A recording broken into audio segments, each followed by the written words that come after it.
The World Health Organization is putting together a plan that would greatly expand its authority, and basically the Biden administration appears to be on the threshold of ceding sovereignty control, not of the country, but of our health situation. Because under this policy, the World Health Organization can identify something as a health risk, and then they, as an international body, have jurisdiction over member states, and the United States is a member state. The World Health Organization could utilize its resources, provide it to a country to surveil its own people. This all being done from the WHO, which the Trump administration said no to. We don't want to be a part of this. And the Biden administration is back in. So we saw all of you talking about this in the chats, and we wanted to get on it, but we wanted to make sure we were accurate. So our team from ACLJ Action put the memo together for radio today. And that ACLJ Action team has a lot of experience inside the executive branch of government, so they can read between the lines, understanding the interplays here. Is it a treaty? How far does it go? But again, the surveillance measures and the ability to declare a crisis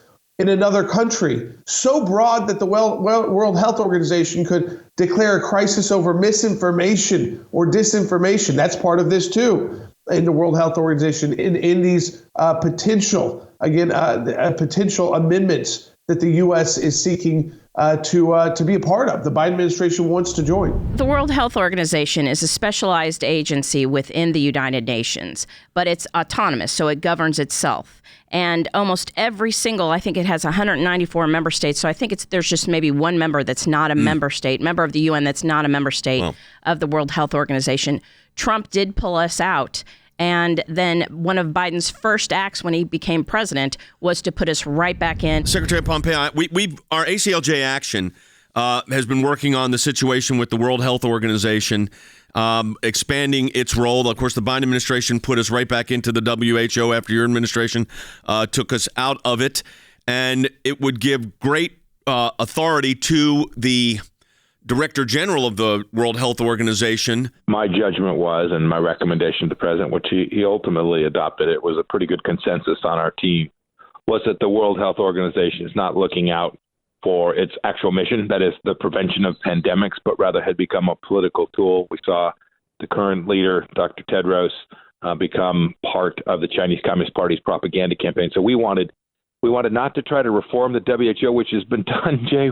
For decades, we've tried to reform the World Health Organization. We concluded you couldn't trust them, you couldn't rely on them, and they couldn't perform their central function. And so to give more power to them, to give more capacity to make decisions about what's the pandemic, what's the response, what should we shut down, is something that is deeply, deeply inconsistent with America's interests. The Biden administration decided to rejoin the WHO thinking they could fix it.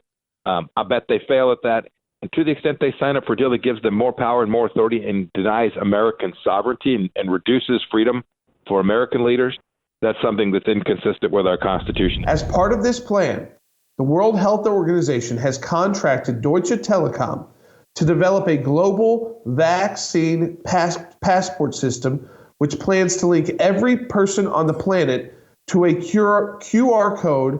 You know, everybody knows what those are, those little QR codes, digital ID. That everyone on the planet will have a digital ID created and tracked by the World Health Organization, which is controlled, unfortunately, not by the U.S., which I still think that would be horrendous, but controlled by bad actors like China. They're contracting with a German telecom company to figure out this tracking mechanisms that they have. I just want to get your impression on this as someone that was our director of national intelligence, but also was the ambassador to Germany. How dangerous is this? We think it's very, very troubling. It is very troubling, and we need to hit back right away. I spent 8 years at the UN. I know it really well. And the reality is that for other countries, this is a way to control the United States. This is a way to have an overarching global government, to do it under the auspices of the World Health Organization, to pretend like we are here from the global government community to protect your health. And then what they'll do is they'll label anybody that opposes them as someone who is callous to health issues or your neighbor's health.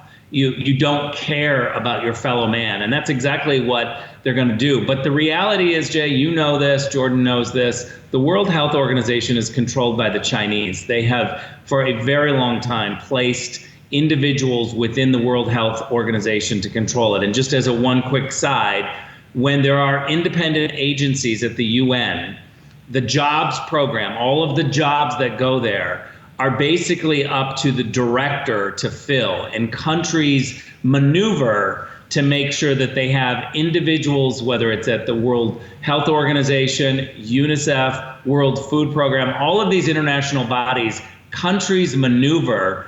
It's like a swamp for the international community. As ambassador to Germany, I got to know the CEO of Deutsche Telekom. I think that maybe I should reach out and try to see if we, ACLJ, can get on the phone with him.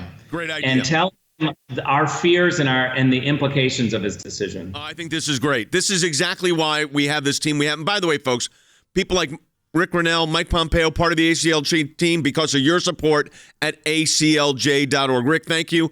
ACLJ Action, also, don't forget that. Brand new entity, off to a great start, doing great work. But your support is what makes all this possible.